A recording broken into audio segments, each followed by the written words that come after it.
Hello, everybody. Eric here on Wednesday, November 9th. And the reason I'm here is to tell you what comic books I picked up today. And we're going to jump right in. And the first thing I've got on this pile, which is upside down, is Batman Urban Legends issue 21 from DC Comics. There's the back cover. I kind of dig this front cover. This has 4 stories in it from different writers, different artists, and it looks like 2 of them are just little one-shot stories. One is part 1 of 3, that's an Arkham Academy story, and then we've got part 2 of 4, so a story that started in the previous issue. Got a Batman and Robin story, a Renee Montoya story. Great anthology book, which I think is coming to an end.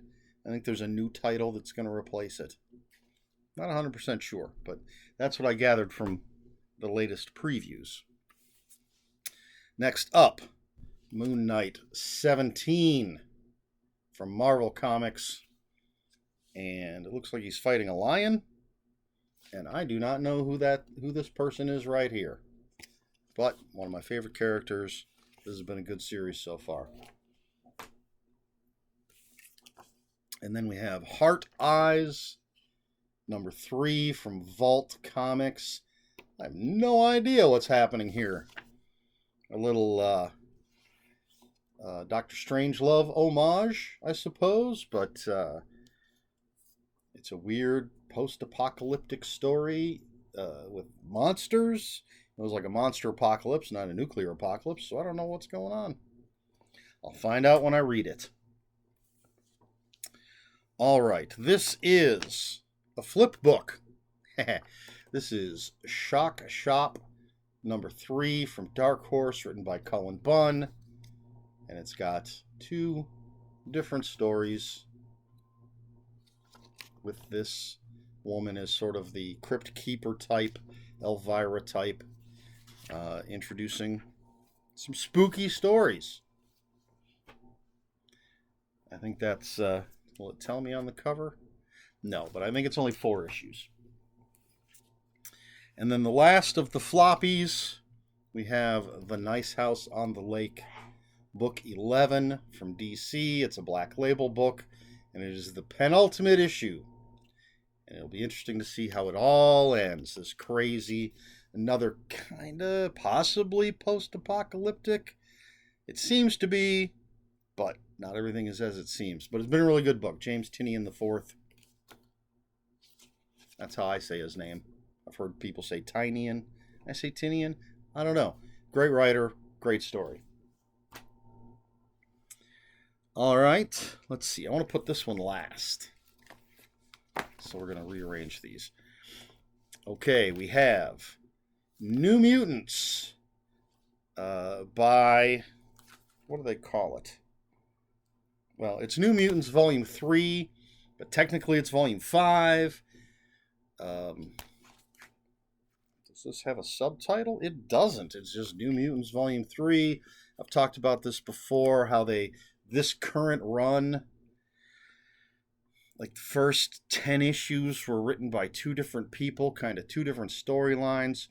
So the first volume has a weird mix of issues, and then the second volume has the missing issues from the total of 10, and those are each called Volume 1. And then so you had Volume 1, New Mutants by so-and-so Volume 1, then New Mutants by so-and-so Volume 1, and then New Mutants by Vita Ayala. Don't know if that's how you say their name. Volume 1, 2, and now 3. It's very confusing. But this has New Mutants 25 through 28. And I'm not a big fan of mutants, but I like the new ones. I like Magic. Magic's a favorite character of mine. Then we have Devil's Highway, Volume 2 from AWA Upshot. Very cool back cover, I think. And I don't know if this is a continuation of the previous story or if it is a new story that takes place on the Devil's Highway kind of thing, because I haven't read it yet. But it's AWA Upshot. A truck stacked with bodies is discovered along the U.S.-Canada border. That's all I'm going to tell you. That's all I'm reading from the back of it. Pretty cool front cover as well. And then we have the book that should have been in last week, but because of a title change, it had to be reordered. And this is Venom Deviation. This is Venom Volume 2 of the current run. It has issues 6 through 10. And originally, like when I ordered it from the catalog, it was called Too Late for Heroes, I believe. And I guess because Marvel changed the title, it possibly changed the ISBN code or something. I don't know, but they had to reorder it at the comic shop. They had my order for it under the original title, but it was like canceled. Anyway, there you go. Venom. And this is, well, you know what? I'm not going to tell you exactly what the deal is, but this is what inspires this week's question. I already thought ahead on this one.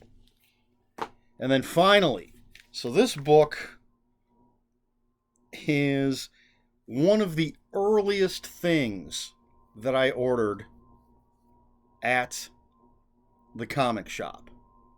I'll show you. Oh, it's over here.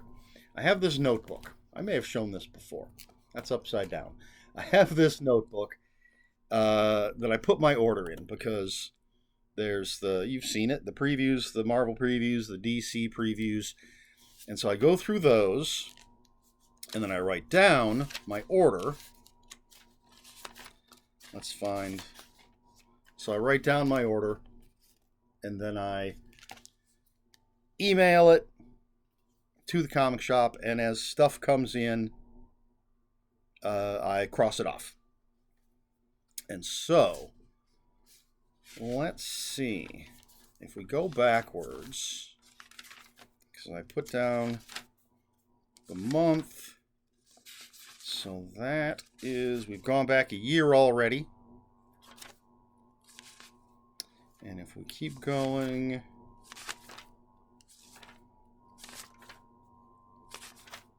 that's 2 years. So there's 2 years worth of orders in here since I started doing this. This is not in there. So I ordered this over 2 years ago. And through no fault of the comic book shop, it's finally arrived.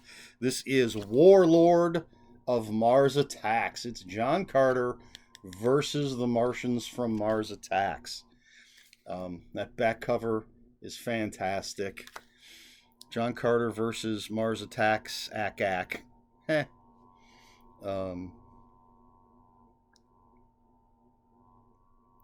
was thrown off for a second there. It says Jeff Parker, Aquaman and Future Quest, and Dean Kotz, K-O-T-S. I initially saw it as Kuntz. I was like, Dean Kuntz? The hell are they talking about? But it's Dean Kotz.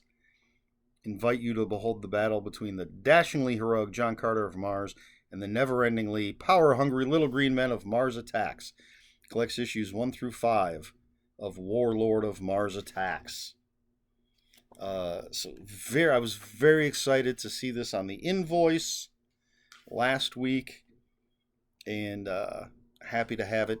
Oh, look at that cover. Look at that great picture. But I'm looking to see if this will tell me the original publication date.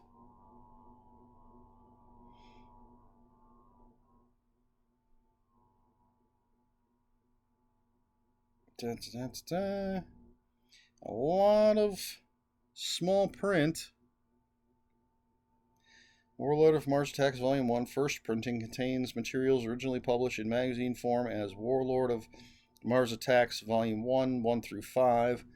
Warlord of Mars Attacks Volume 1, 1 through 5 were published by Dynamite Entertainment, blah, blah, blah. Edgar Rice Burroughs, but no year. So, But I know I ordered it over 2 years ago, and it is finally here. And I am very excited. Loves me some Mars Attacks and some John Carter. All right, that's it. That's what I picked up. Excuse me, not a huge week, not a small week, average week, I suppose. All right, so my question is, going back to this without me giving anything away, the Venom symbiote has had many hosts. Excuse me. Of course, originally it was attached to Spider-Man, was not known as Venom at that time. But the alien symbiote was attached to Spider-Man. When he got rid of it, it attached itself to Eddie Brock and became Venom. And then it's gone through permutations.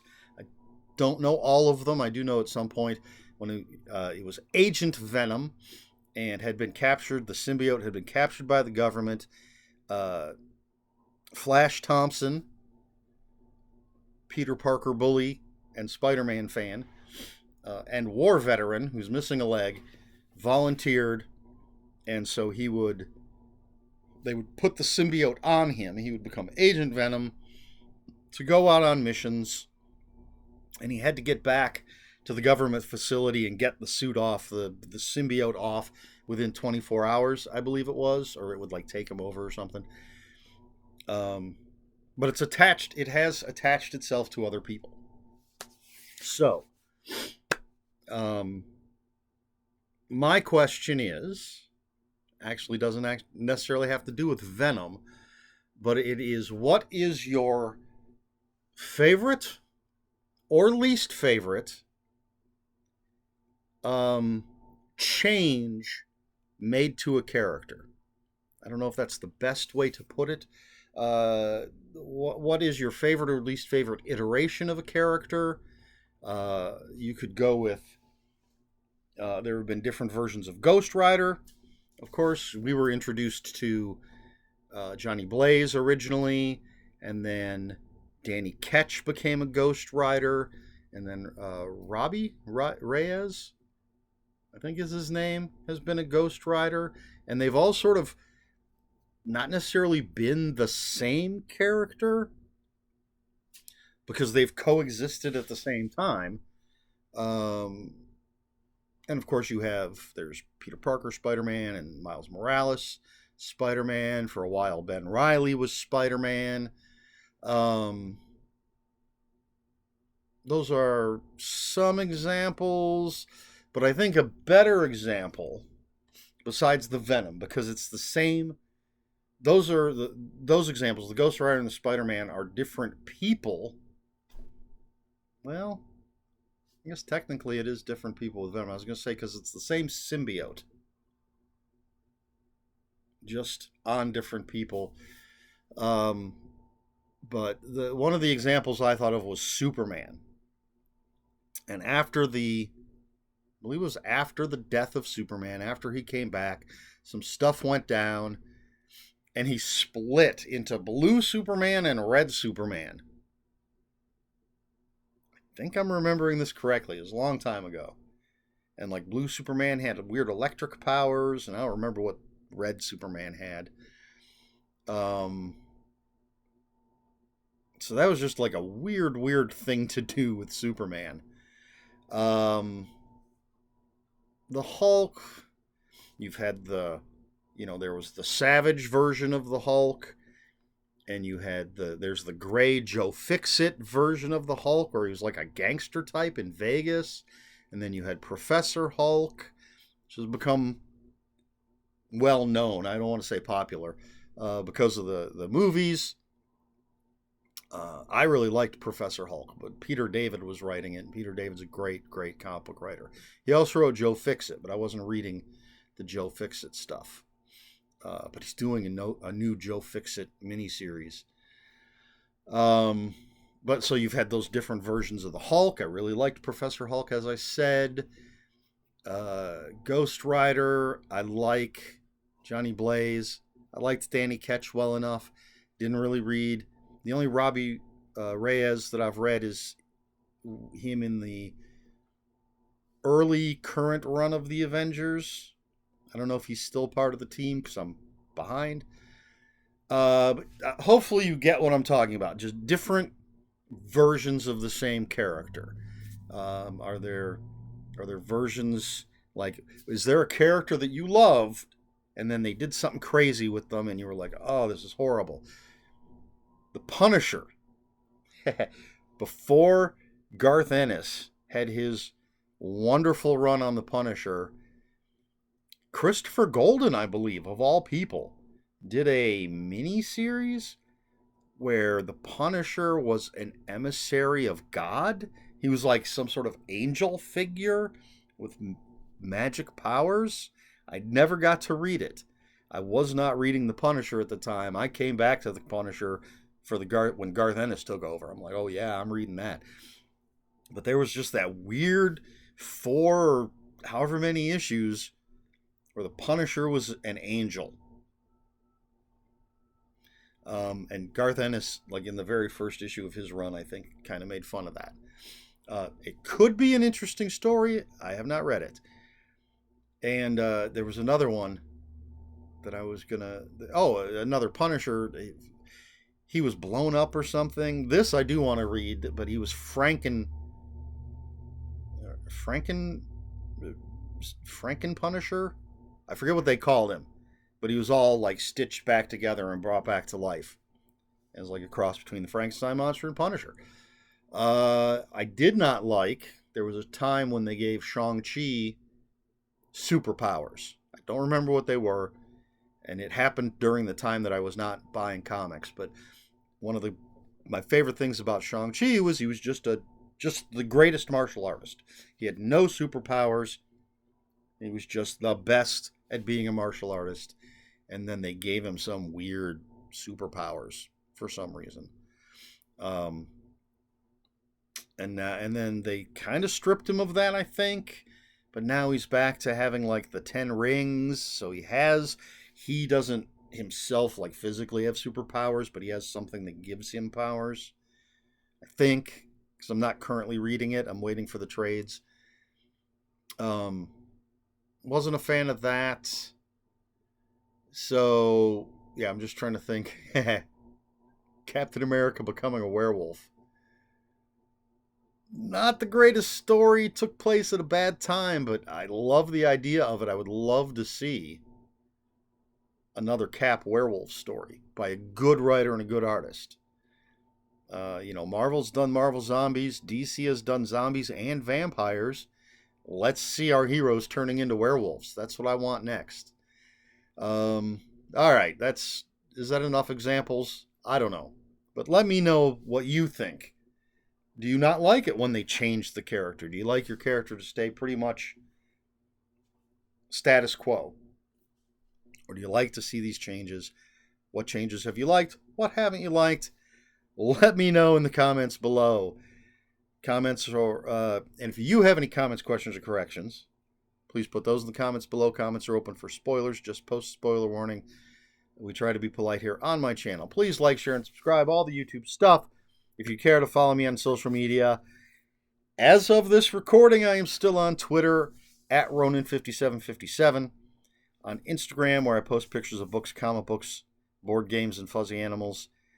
It's at Eric Smith 5757. That's Eric with a K, ERIKSMITH 5757. And that's all I've got for you this week. So, until next week, read more comic books.